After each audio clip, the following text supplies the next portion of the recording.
guys right now. No. You don't want to do that. You're meant to be slaughtered. I'll tell you what. I need you to walk by that window. It's bulletproof, right? Yeah. All right. I'll be back.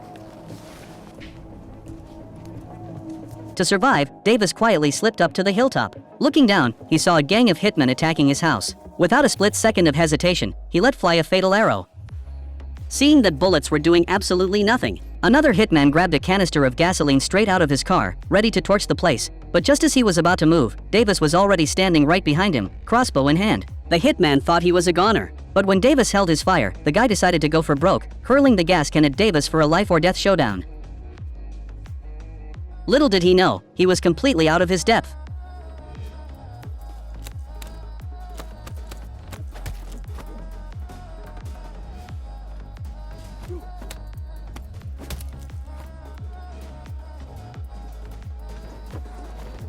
Within just a few rounds, Davis beat him to a pulp. Davis demanded to know who sent them to finish him off, but the hitman wouldn't breathe a single word about his employer. Seeing this, Davis stopped wasting his breath and doused the guy in gasoline. Davis only meant to scare him, but the hitman turned out to be a total psycho. He pulled out a lighter and set himself on fire.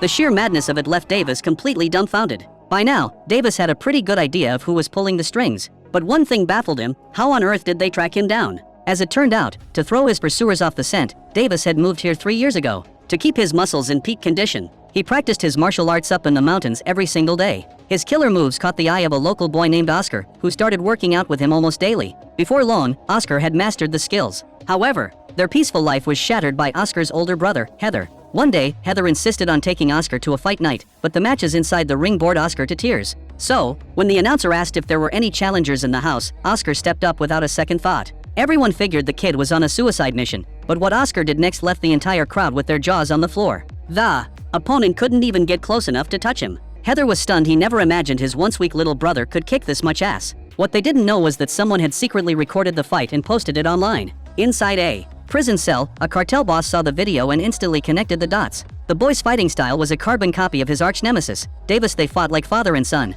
Unfortunately, that viral video brought a target right to Davis's back. It wasn't long before two hitmen tracked Oscar down, showing him a photo and asking if he knew Davis. Heather saw right through them, realizing they were contract killers, and managed to spook them off. But Oscar knew something was way off, so he rushed back to warn Davis. The moment Davis heard the roar of engines echoing in the distance, his survival instincts kicked in. He quickly told Oscar and a young girl to hide inside.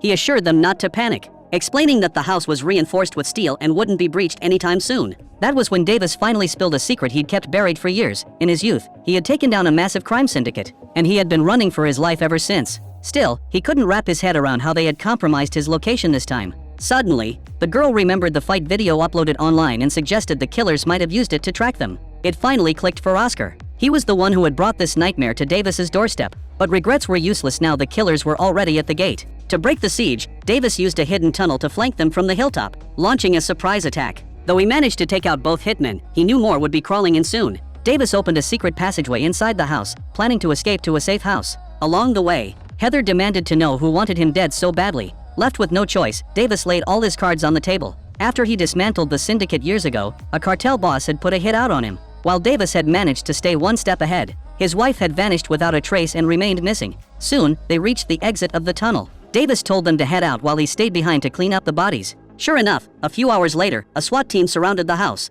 locking it down tight. Davis sat calmly in front of the monitors, watching their little show. Just as they were about to batter down the door, Davis yanked it open himself and dropped the two lead officers in a heartbeat.